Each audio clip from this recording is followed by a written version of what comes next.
as I've come and talked to you before, we are working on a green schools, a high-efficiency school bill, and several of the folks, hi Patty, in this room have been working with me over the years as we're trying to finally get this done.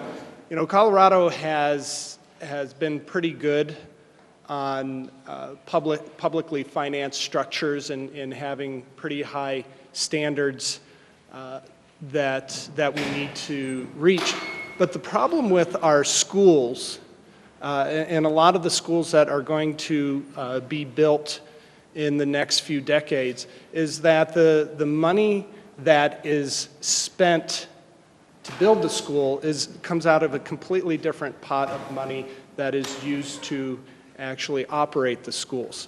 And we actually took care of that to a large degree a few years ago when we passed the BEST program, which was the first substantial investment in our schools in Colorado in over 100 years, actually. And the BEST program is mostly going to impact small rural school districts that just don't have the bonding capacity and they don't have the value, property value to actually implement any sort, raising any capital to build schools. So the BEST program is matching up state and local money to actually get schools built out in and again, mostly our rural districts.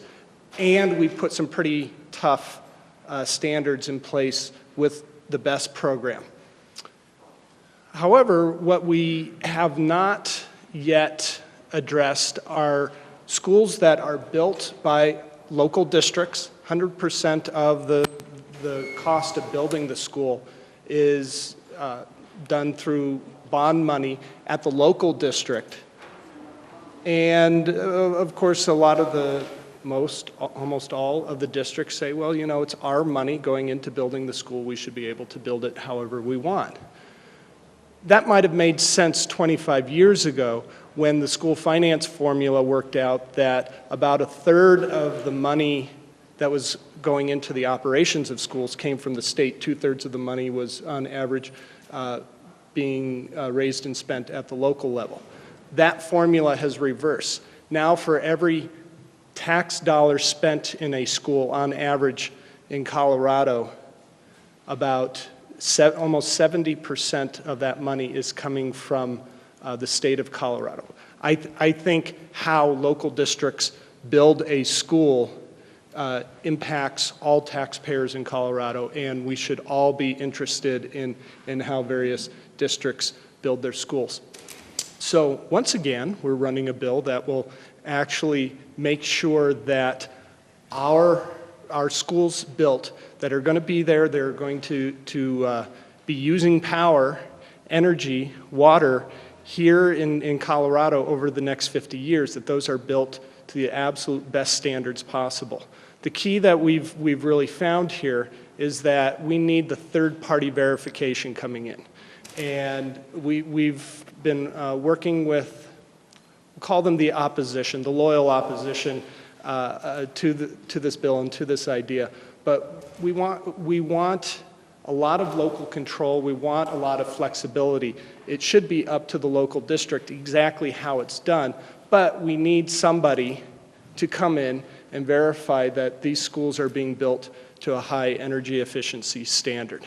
So we're working on it. This is the year I feel really good that we're going to get it done. The bill has not been introduced yet because we're still, we'd like to have full support moving forward rather than to fight it all the way through.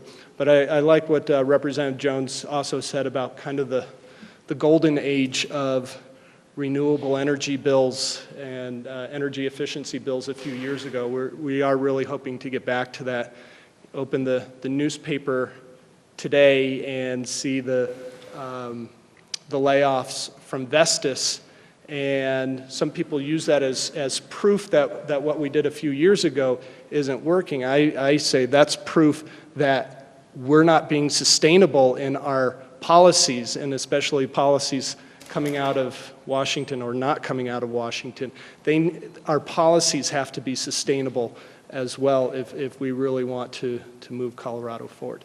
So with that, again, thanks for having me here. I hope you come and visit us over in the Senate today. I understand we're going to have some good debates going on today, and thank you for being here.